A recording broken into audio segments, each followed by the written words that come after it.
Halo semuanya, selamat datang di channel Zahra Bercerita.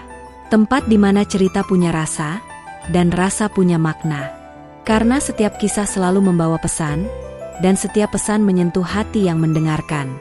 Jadi siapkan waktu terbaikmu, cari tempat yang nyaman, dan yuk kita mulai kisahnya. Aku menatap ponselku dengan tangan gemetar. Foto-foto itu terpampang jelas di layar. Bayu, suamiku, sedang duduk berdua dengan seorang wanita di sebuah restoran. Laras. Aku mengenalnya, dia rekan kerja Bayu. Mereka tampak begitu akrab, tertawa bersama, dan yang paling menyakitkan, tangan Bayu menggenggam tangan Laras di atas meja. Aku menelan ludah. Jadi ini alasannya dia sering pulang malam?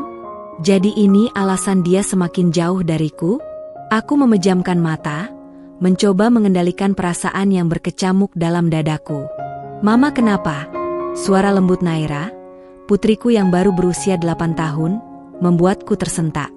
Aku menoleh dan memaksakan senyum. Nggak apa-apa, sayang. Mama cuma capek. Naira menatapku ragu, lalu duduk di sebelahku. Tangannya yang mungil menggenggam tanganku erat. Tapi Mama kelihatan sedih. Apa karena papa sering gak pulang? Jantungku serasa diremas. Aku mengelus rambutnya, mencoba mencari jawaban yang tidak akan membuatnya terluka. Papa sibuk kerja, sayang, jawabku pelan. Naira menghela napas kecil, lalu berbisik, tapi aku lihat papa sama tante itu. Waktu aku ikut Tante Rina beli kue di mall, aku lihat papa gandengan sama tante itu. Aku panggil papa, tapi papa gak dengar. Atau mungkin pura-pura nggak dengar. Darahku serasa membeku. Aku menatap Naira dengan mata membesar. Jadi bukan cuma aku yang melihatnya. Bahkan anakku pun menyaksikan pengkhianatan ini dengan matanya sendiri. Aku menarik napas panjang. Kamu yakin itu papa? Naira mengangguk mantap. Iya, Ma. Aku lihat jelas. Tante Rina juga lihat. Tenggorokanku terasa kering. Aku tidak bisa lagi bersembunyi di balik alasan-alasan yang selama ini kubuat untuk membela Bayu. Aku harus mencari tahu sendiri. Malam itu, Bayu pulang lebih larut dari biasanya. Aku sudah menunggu di ruang tamu dengan segelas teh yang sudah dingin di meja. Ketika pintu terbuka, aku bisa mencium samar aroma parfum wanita dari bajunya. Bukan aroma parfumku. Bayu tampak terkejut melihatku masih terjaga. Lia, kok belum tidur? Tanyanya sambil melepas sepatu. Aku mengamati setiap gerakannya.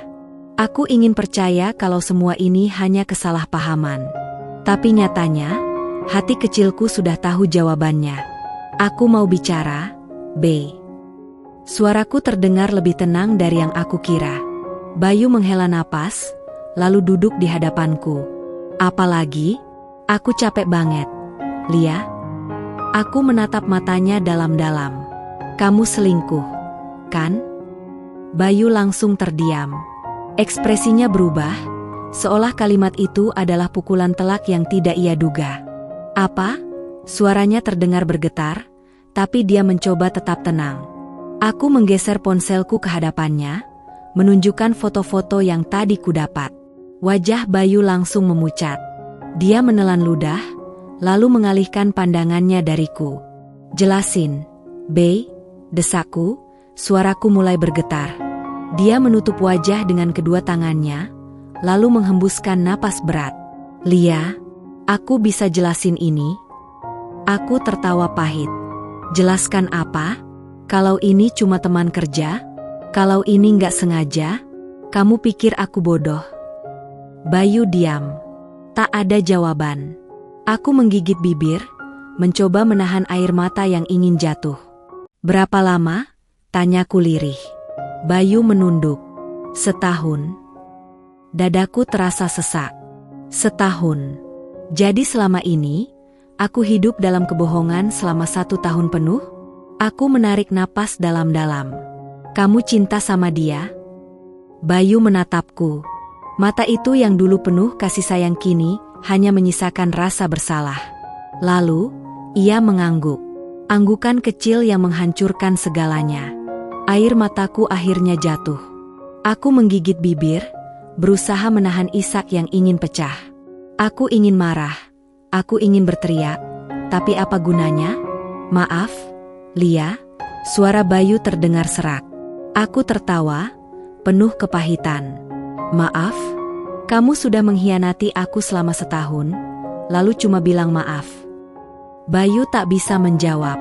Aku mengusap wajahku, mencoba mengumpulkan kekuatan. Jadi, kamu mau apa sekarang? Mau terus sama dia? Mau ninggalin aku dan Naira? Bayu terdiam cukup lama. Lalu, dengan suara pelan, dia berkata, aku mau menikah sama Laras. Dunia seakan runtuh di hadapanku. Aku menatapnya tajam. Kamu serius? Bayu mengangguk. Aku nggak mau bohong lagi, Lia. Aku sayang Laras. Aku mau hidup sama dia. Aku menutup mata, membiarkan air mataku jatuh tanpa bisa kuhentikan. Bayu yang dulu aku cintai, yang dulu bersumpah akan selalu bersamaku, kini ingin meninggalkanku demi wanita lain. Aku menatapnya, penuh luka. Baik, Bayu.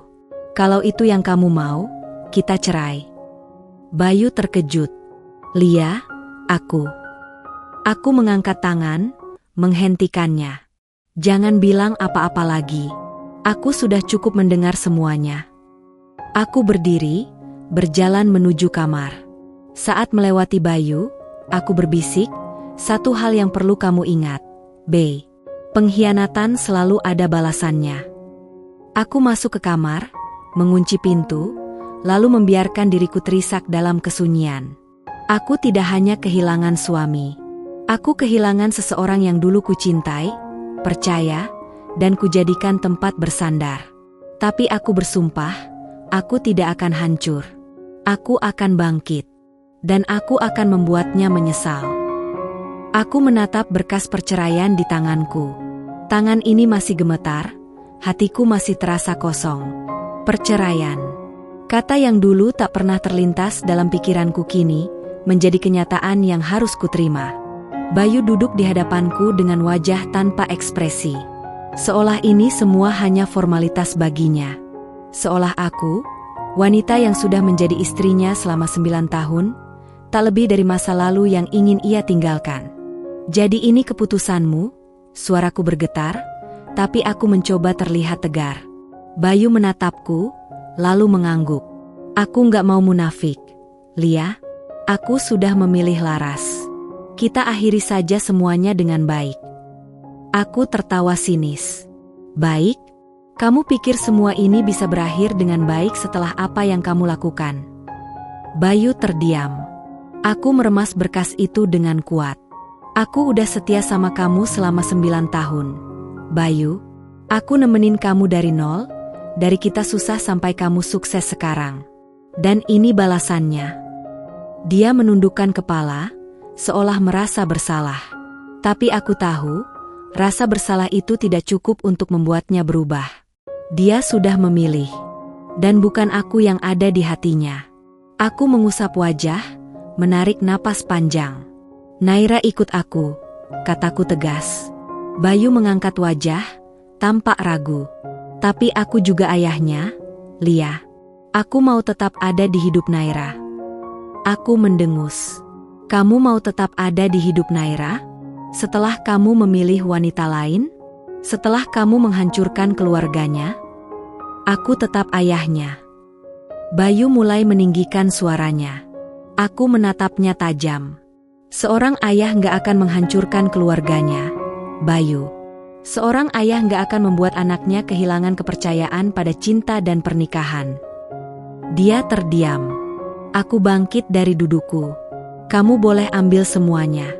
Rumah ini, mobil, uang yang ada di rekening kita.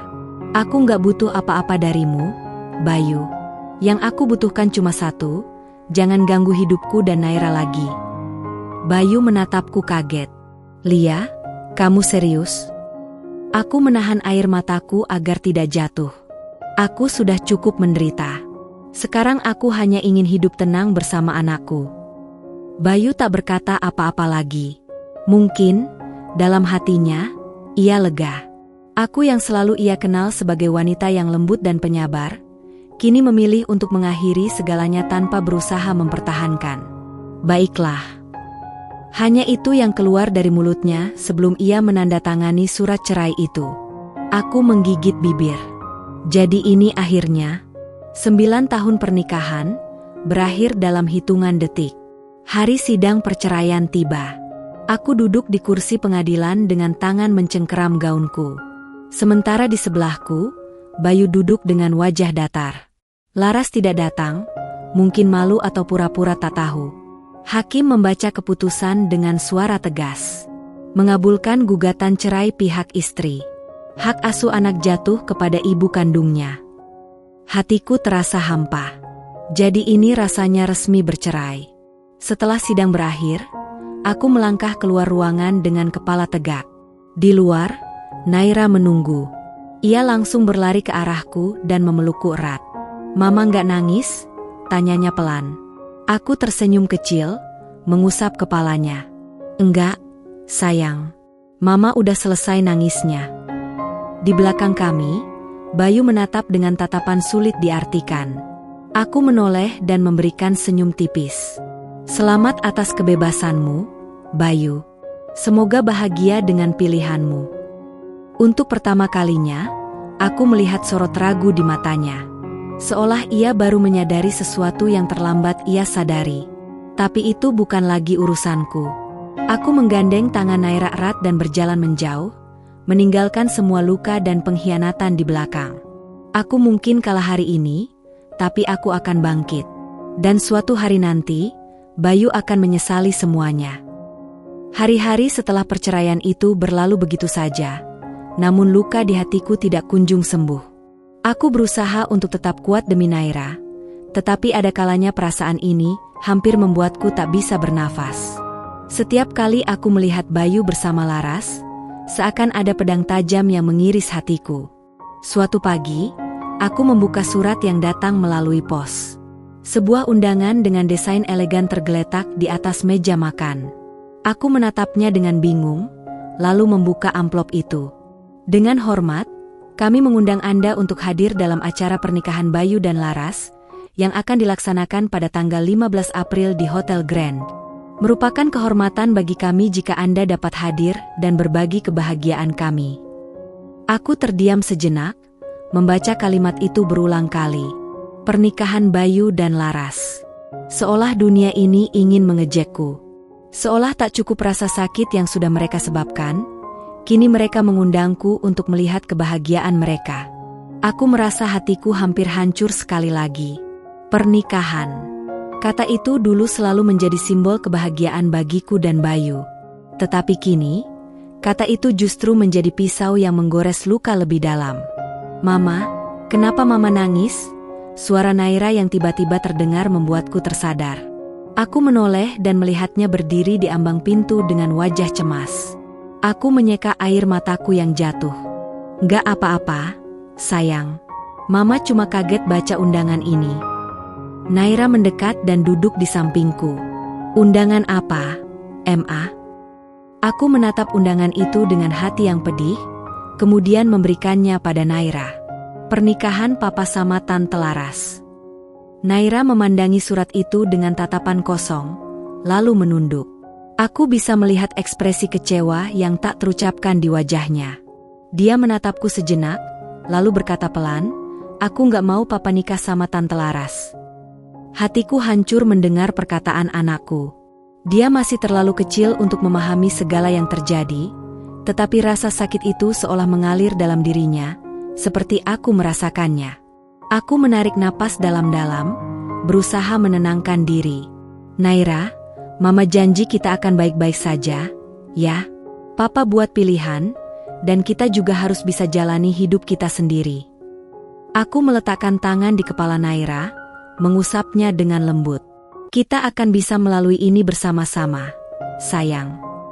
Tetapi meski aku berusaha menunjukkan kekuatan di depan anakku, hatiku sendiri terombang-ambing. Pernikahan mereka membuatku merasa seakan aku kalah.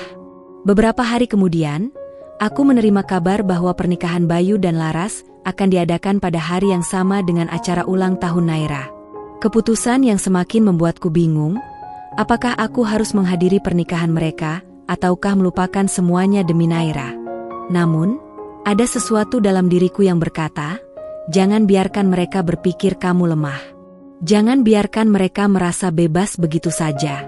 Aku memutuskan untuk menghadiri pernikahan itu, meskipun dengan perasaan yang begitu berat.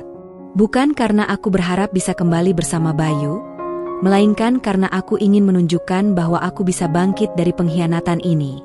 Aku ingin menunjukkan bahwa aku tidak takut menghadapi mereka, meski hati ini masih terasa hancur.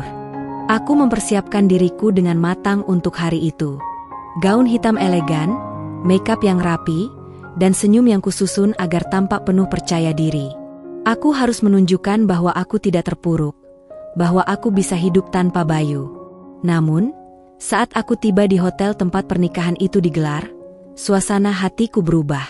Ini bukan hanya tentang aku dan Bayu lagi. Ini tentang harga diri, tentang martabatku sebagai seorang wanita yang tidak pantas diinjak-injak begitu saja.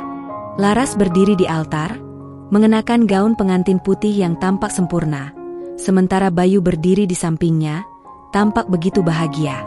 Satu-satunya hal yang mengganggu kebahagiaan mereka adalah ketidakhadiran anak mereka, Naira. Aku tidak melihatnya di sana, dan aku mulai merasa bahwa keputusan yang kutempuh ini bukan tanpa alasan. Aku melangkah ke dalam ruangan, menarik perhatian beberapa tamu yang sudah hadir.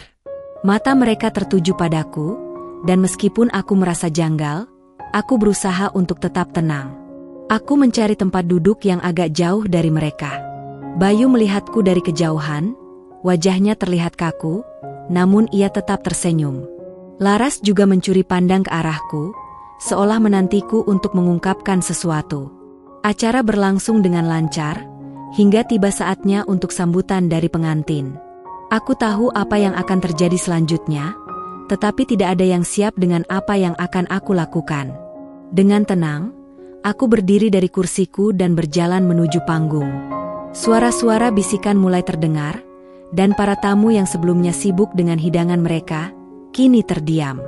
Semua mata kini tertuju padaku. Aku menarik napas dalam-dalam. Ini adalah waktuku untuk berbicara, untuk melampiaskan semua perasaan yang selama ini terkunci rapat di dalam hatiku. Aku mengambil mikrofon yang ditawarkan kepadaku dan memandang Bayu dengan tatapan yang tidak bisa lagi disembunyikan. Bayu, Laras, kalian berpikir ini akan mudah, kan? Suaraku menggema di seluruh ruangan, membuat semua orang diam. Kalian pikir dengan menikah, kalian akan bahagia dan bisa hidup tanpa beban. Bayu dan Laras terdiam, wajah mereka mulai berubah. Aku bisa melihat kecanggungan di wajah Bayu, seperti dia tidak tahu apa yang akan terjadi selanjutnya. Kalian boleh menikah, boleh berpura-pura bahagia. Tapi jangan pernah lupa, kalian menghancurkan sebuah keluarga. Dan aku akan memastikan kalian merasakannya. Bayu mencoba membuka mulutnya, tetapi aku menghentikannya dengan tatapan tajam. Aku nggak butuh penjelasan lagi dari kalian. Semua sudah jelas. Aku mengalihkan pandanganku ke Laras, yang tampak semakin tertekan. Semoga kebahagiaan yang kalian kejar ini sepadan dengan harga yang harus kalian bayar. Aku melemparkan mikrofon kembali ke meja, lalu berbalik dan meninggalkan ruangan. Aku tahu, aku baru saja menciptakan kehancuran yang mereka takkan lupakan. Ini bukan hanya tentang perceraian, ini tentang dendam yang membara, tentang bagaimana hidup mereka akan terus dihantui oleh apa yang telah mereka lakukan pada kami. Aku melangkah keluar, meninggalkan mereka di dalam keheningan, dan rasanya aku baru saja meraih kemenangan. Aku berdiri di luar hotel, menatap jalan yang panjang dan gelap. Suara di dalam ruangan semakin jauh, seiring dengan langkahku yang menjauh dari tempat itu. Aku merasa seolah-olah sebuah babak baru dalam hidupku baru saja dimulai. Aku telah melontarkan pernyataan yang sangat tajam, yang tidak hanya menghancurkan pernikahan Bayu dan Laras, tetapi juga meninggalkan bekas yang dalam pada hati mereka. Namun, entah kenapa, aku merasa kosong. Apa yang sebenarnya aku inginkan? Rasa marah dan sakit hati yang sudah menumpuk bertahun-tahun terasa seperti menghilang begitu saja setelah aku menyampaikan semuanya. Aku menang, tapi ada sesuatu dalam diriku yang tidak merasa puas. Aku menghela napas dalam-dalam, mencoba menenangkan diri. Ketika aku melangkah lebih jauh menuju tempat parkir, ponselku tiba-tiba berdering. Aku melihat nama yang muncul di layar, Raffi. Raffi, sahabat lama yang selalu ada untukku, bahkan sejak sebelum aku dan Bayu menikah. Ia tahu betul bagaimana beratnya perjalanan hidupku, dan meskipun sudah lama tidak bertemu, ia selalu mengirim pesan untuk memastikan aku baik-baik saja. Aku mengangkat telepon dengan cepat. "Lia?" Suara Raffi terdengar serius. "Kamu di mana?" "Aku baru aja dapat kabar pernikahan Bayu dan Laras." "Aku di luar hotel," jawabku singkat. "Kenapa?" "Jangan pergi dulu," katanya. "Aku mau ngomong sesuatu yang penting." Aku ragu sejenak. "Ngomong apa, Raf?" "Aku gak bisa jelasin lewat telepon. Tolong, Lia, jangan keluar dari situ dulu." Aku terdiam, kemudian mengangguk meskipun ia tidak bisa melihatku. "Baiklah, aku tunggu di sini." Aku kembali menatap gedung hotel itu, merasakan ketegangan yang masih melingkupi suasana setelah semua yang terjadi di dalam. Ada yang tidak beres. Aku merasakan hal itu. Tak lama kemudian, Raffi tiba. Ia muncul dari arah parkiran, mengenakan jas hitam yang rapi. Ia tampak lebih serius dari biasanya. Tanpa banyak bicara, ia mendekatiku dan menatapku dengan ekspresi penuh perhatian. "Lia, ada hal yang harus kamu tahu. Kamu nggak sendirian." Aku menatapnya bingung. "Apa maksudmu?" "Lia, aku nggak tahu gimana caranya ngomong. Tapi aku..." "Kamu kenapa?" tanyaku, mulai merasa khawatir dengan sikapnya yang gelisah. Raffi menarik napas panjang. "Aku tahu ini berat buat kamu, tapi aku nggak bisa diam aja. Aku nggak mau kamu salah paham sama apa yang udah terjadi." "Apa yang sudah terjadi, Raf?" Aku mulai merasa cemas. Raffi akhirnya menundukkan kepalanya, seolah tidak siap mengungkapkan apa yang sedang ia simpan. "Lia, aku cinta sama kamu." Aku terkejut. "Apa?" "Aku tahu ini mungkin bukan waktu yang tepat," Raffi melanjutkan, "tapi selama ini aku sudah lama memendam perasaan ini. Aku tidak bisa lagi melihat kamu terluka seperti ini. Aku ingin kamu tahu bahwa aku ada untuk kamu." Aku terdiam, hatiku berdebar kencang. Aku tahu Raffi adalah sahabat terbaik yang pernah ada dalam hidupku, namun aku tidak pernah berpikir lebih jauh tentangnya. Aku hanya menganggapnya sebagai teman, sebagai saudara. Tapi sekarang, apa yang dia katakan begitu mengejutkan. "Raffi, ini bukan saat yang tepat untuk ini," kataku pelan. "Aku masih terjebak dalam rasa sakit ini.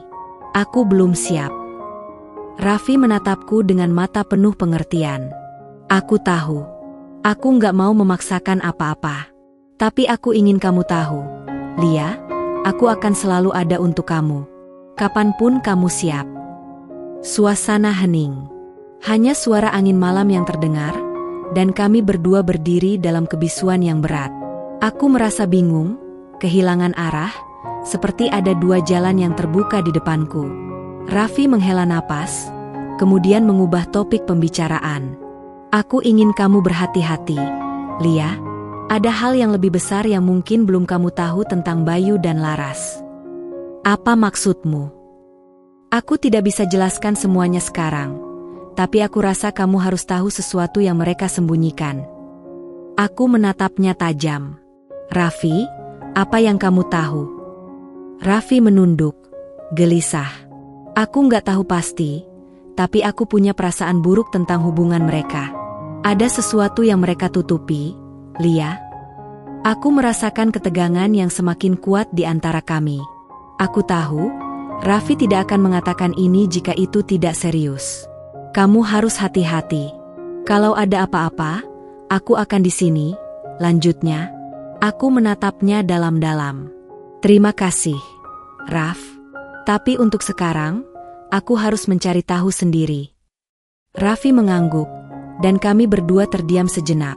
Sebelum akhirnya ia meninggalkanku di sana. Aku menatap gedung hotel itu lagi, perasaan cemas dan penasaran semakin menguasai pikiranku. Bayu dan Laras, ada apa dengan mereka yang belum aku ketahui? Keputusan untuk tetap berada di sana, mengikuti perasaan dan dendam yang membara, seolah semakin kuat. Aku harus mengetahui semuanya, apapun itu. Dan entah kenapa, aku merasa ada hal besar yang akan terjadi. Perjalanan ini baru saja dimulai. Kehidupan kembali menjadi penuh ketegangan saat aku melangkah masuk ke dalam ruang pernikahan Bayu dan Laras. Udara terasa berat, penuh dengan bisikan, tatapan penuh rasa ingin tahu dari para tamu yang hadir. Bayu, yang seharusnya menjadi suami, kini berdiri di sana dengan Laras, calon istrinya, dengan senyum lebar yang tidak menyadari apa yang akan terjadi selanjutnya. Aku berdiri di sudut ruangan, bersama anakku, Alia, yang menggenggam tanganku erat. Selama ini, aku selalu berusaha melindungi Alia dari dunia yang penuh dengan kekejaman ini. Tetapi hari ini, aku tahu, ia harus melihat sendiri kekejaman dunia yang sudah sejak lama menghancurkan kebahagiaanku. Alia yang masih kecil, hanya berusia 7 tahun, menatap dengan penuh rasa ingin tahu pada sekelilingnya. Meskipun usianya masih belia, dia sudah cukup pintar untuk merasakan adanya ketegangan di udara. Saat pernikahan mulai memasuki babak baru, seorang MC yang tampak antusias berdiri di atas panggung, memberikan sambutan hangat kepada para tamu yang hadir. Ia lalu meminta pasangan pengantin untuk berdiri bersama, mengarahkan mereka ke tengah ruangan. Aku bisa melihat bagaimana Bayu begitu bangga, sementara Laras terlihat begitu tenang. Semua mata tertuju pada mereka. Namun, tiba-tiba, Alia menggerakkan tangannya, membuatku terkejut. "Mas, aku mau ngomong." Aku menatapnya, terkejut dengan keberanian anakku. "Alia, jangan," bisikku pelan. Namun, Alia mengabaikan peringatanku dan berlari ke arah panggung. Suasana hening sejenak. Semua orang berpaling, melihat anakku yang berlari dengan percaya diri menuju ke mikrofon yang terpasang di sana.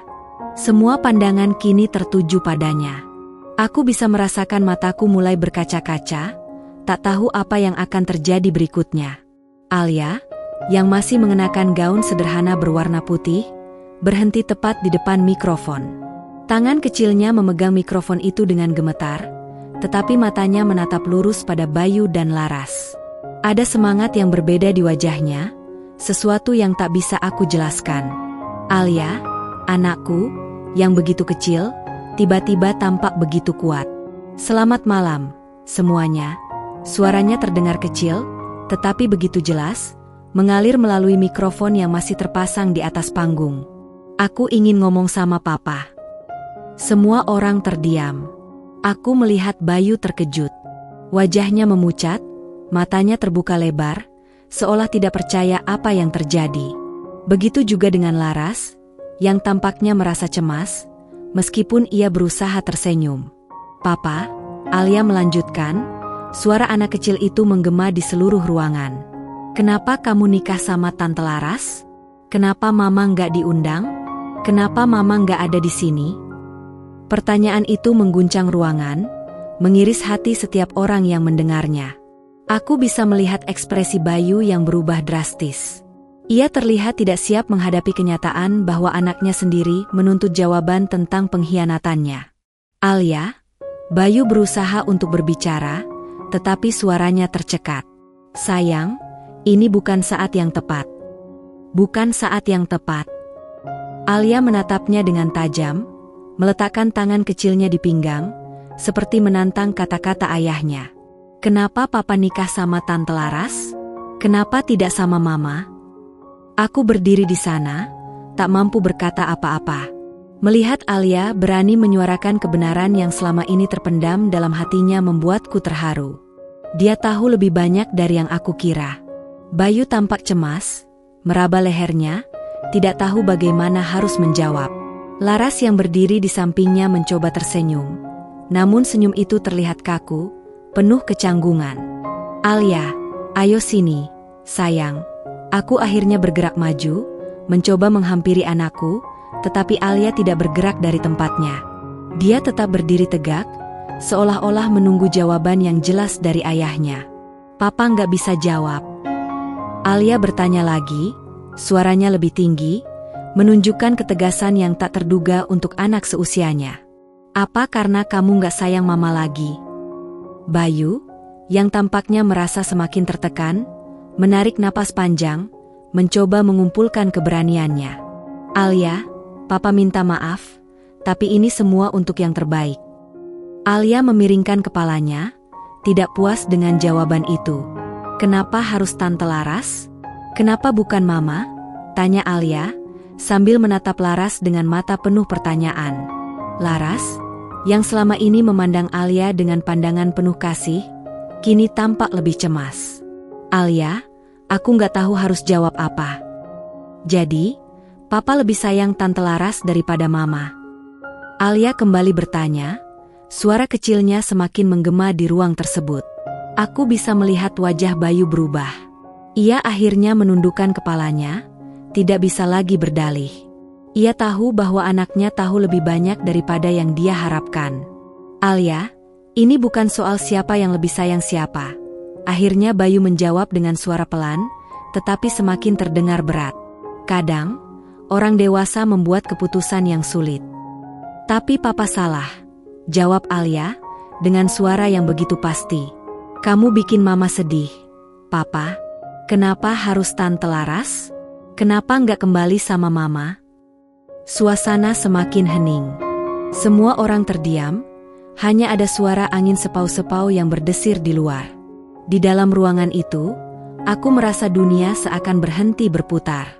Alia masih berdiri tegak di sana, wajahnya menunjukkan keberanian yang sangat luar biasa. Mungkin ini adalah cara dia untuk melindungi ibunya, untuk mengatakan pada dunia betapa besar rasa sakit yang ia rasakan, meski ia masih terlalu kecil untuk sepenuhnya memahaminya. Alia mengalihkan pandangannya ke aku, matanya penuh dengan harapan, seperti memintaku untuk memberikan jawaban. Aku hanya bisa tersenyum tipis, merasa sangat bangga pada anakku. Namun, di dalam hati, aku tahu bahwa pertempuran ini belum selesai. Dan ini baru permulaan dari perjalanan panjang yang penuh dengan penderitaan dan pengkhianatan yang harus aku hadapi. Aku tidak akan membiarkan mereka menang begitu saja. Setelah kejadian yang mengguncang di acara pernikahan, suasana menjadi lebih tegang dan penuh ketidakpastian. Bayu, Laras, dan bahkan para tamu yang hadir seakan tidak tahu harus berkata apa setelah Alia membuka semua luka lama yang selama ini terpendam.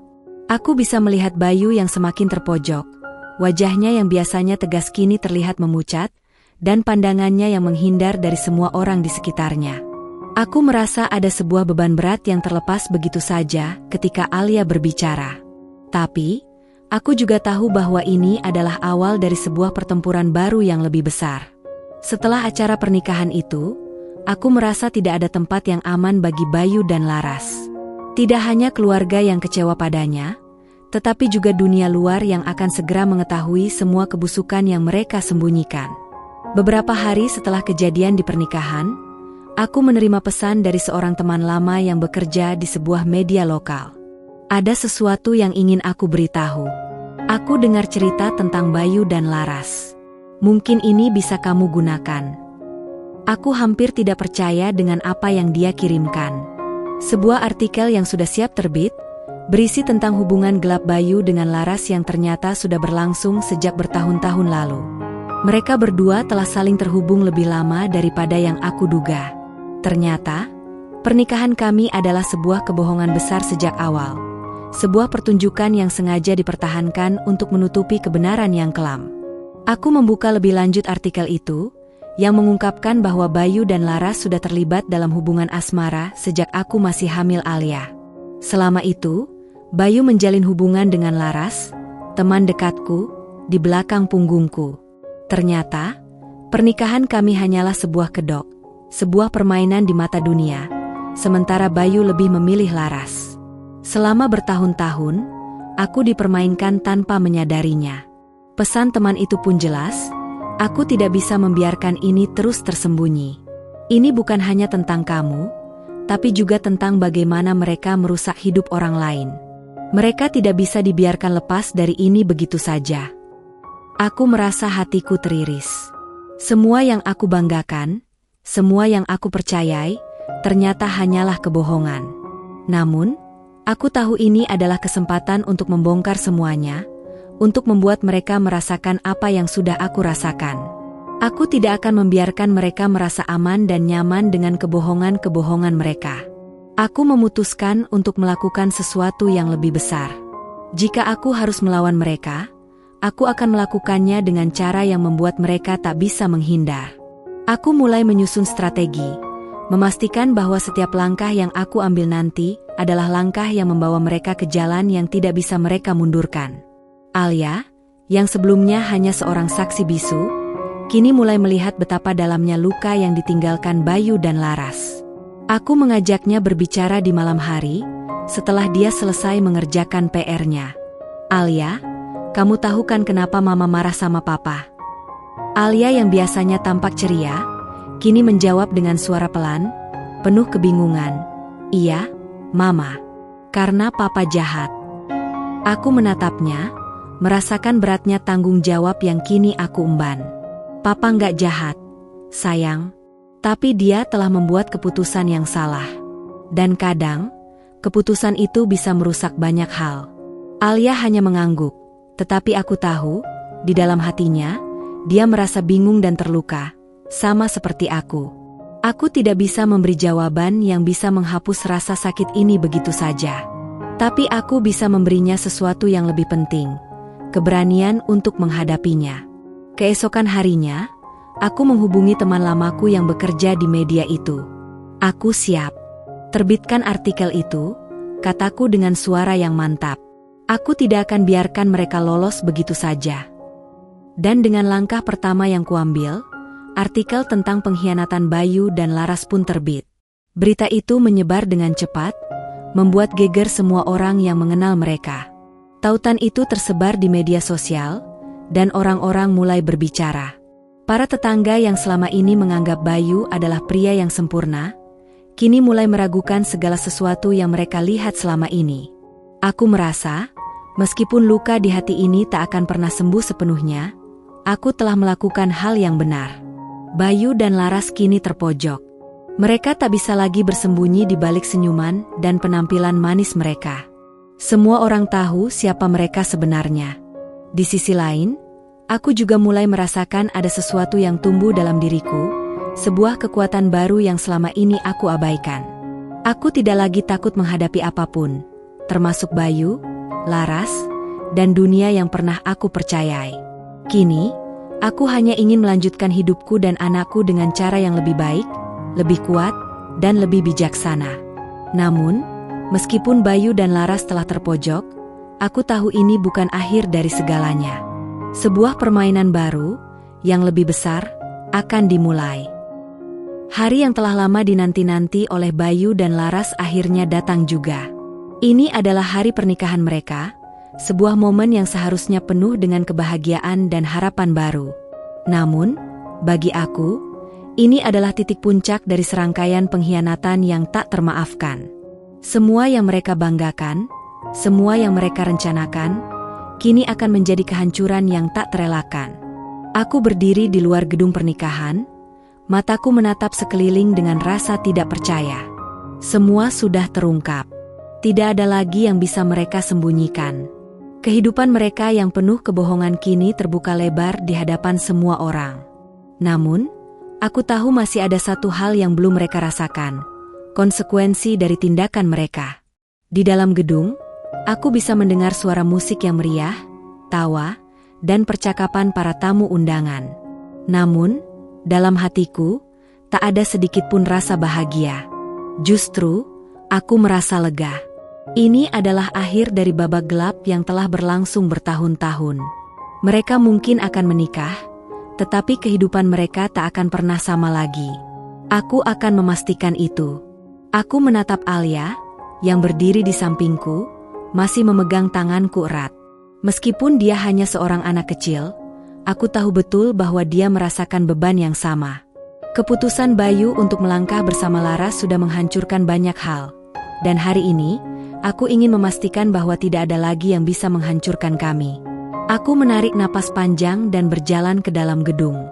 Setiap langkahku menuju aula terasa semakin berat, tetapi aku tahu ini adalah langkah yang harus aku ambil. Ketika aku tiba di pintu utama, semua mata langsung tertuju padaku. Suasana yang tadinya ceria, tiba-tiba terasa mencekam. Para tamu yang hadir mulai berdiskusi dengan bisikan-bisikan, mencoba mencari tahu apa yang sedang terjadi. Bayu yang melihatku berjalan masuk, tampak terkejut, dan wajah Laras langsung berubah pucat. Aku bisa merasakan ketegangan di udara. Alia menarik tanganku dan berkata, "Mama, kita harus bicara sama Papa." Aku menatapnya dengan penuh kasih, dan tanpa mengucapkan sepatah kata pun, aku mengarahkannya ke tengah aula. Semua orang yang hadir kini memandang kami, dan suasana seakan membeku sejenak. Bayu yang berdiri di depan altar, dengan Laras di sampingnya, mencoba tersenyum, tetapi senyum itu tampak dipaksakan. "Ada apa, Mas?" katanya dengan suara gugup. "Kamu gak seharusnya ada di sini."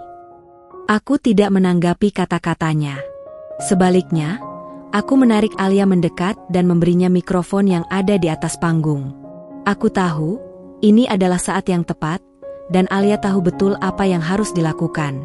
Alia, dengan suara yang tegas dan penuh keyakinan, mulai berbicara, "Papa, kamu gak bisa ngelakuin ini. Kamu gak bisa nikah sama Tante Laras." Semua orang terdiam. Tidak ada yang mengira anak sekecil ini akan berbicara begitu tegas. Bahkan Bayu dan Laras, yang tampak semakin gelisah, tidak bisa berkata apa-apa. "Kenapa kamu gak pulang sama Mama? Kenapa harus Tante Laras?" Aku bisa melihat ekspresi Bayu yang mulai berubah. "Alia, ini bukan saatnya," katanya dengan suara terbata-bata. "Tapi aku tahu, tak ada lagi jalan mundur untuknya. Dia harus menghadapi kenyataan yang selama ini dia coba hindari." Laras, yang sejak tadi berdiri di samping Bayu, kini mulai tampak terpojok. "Alia, kamu gak mengerti." Laras berusaha berbicara, namun nada suaranya justru terdengar penuh ketegangan. "Ini semua demi kebahagiaan kita." Tapi Alia, dengan mata penuh kekecewaan, menatap Laras dan menjawab, "Kebahagiaan kamu itu datang dari menghancurkan kebahagiaan orang lain, kan?" Suasana semakin tegang. Aku tahu bahwa Bayu dan Laras kini terjebak dalam kebohongan mereka sendiri. Semua tamu yang hadir mulai mendengarkan dengan penuh perhatian. Bahkan para kerabat dekat yang selama ini diam, kini mulai berbicara. "Apa yang terjadi di sini? Apa maksudnya semua ini?" Aku merasa lega melihat mereka semua akhirnya tahu kebenarannya. Hari yang seharusnya menjadi hari bahagia bagi Bayu dan Laras, malah berbalik menjadi kehancuran yang mereka sendiri ciptakan. Semua yang mereka rencanakan selama ini, semua yang mereka banggakan, terbongkar begitu saja. Aku menatap Bayu dan Laras satu persatu. "Hari ini adalah akhir dari kebohongan kalian," kataku dengan suara yang penuh ketegasan. "Apa yang kalian lakukan selama ini, mengkhianati kami, tak akan pernah bisa dimaafkan." Aku menggandeng Alia dan berkata, "Alia, sudah saatnya kita pergi." Dengan langkah mantap, kami berbalik dan meninggalkan gedung pernikahan itu. Aku tahu perjalanan ini masih panjang, tetapi untuk pertama kalinya, aku merasa bebas. Bebas dari segala kebohongan, dari segala rasa sakit yang mereka ciptakan. Ketika aku keluar dari gedung itu, aku merasakan angin sejuk menyapu wajahku. Di luar sana, ada dunia yang baru menunggu kami. Dunia yang lebih baik. Dunia di mana aku dan Alia bisa mulai membangun hidup baru, jauh dari pengkhianatan yang selama ini mengekang kami. Dan meskipun hari ini merupakan kehancuran besar bagi Bayu dan Laras, bagiku, ini adalah awal dari kebebasan.